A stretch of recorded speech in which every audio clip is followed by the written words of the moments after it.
So, we as a woman, we as a wife, we as a daughter of Christ, of daughter of God, we have to be more careful on the things that on the words that we say, on the things that we do.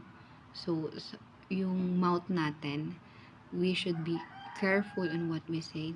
As much as possible, as a child of God, we should always express gratitude, always say thankfulness, express our faith, believe in God, worship God, praise God, not that, not the other way around, which is yung pagrereklamo, being pessimistic, negative thoughts.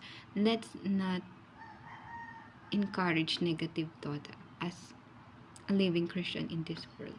There are times na talagang negative na nangyayari. Pero iba pa rin talaga if we speak blessing on or good things in spite of negative na nangyayari around us.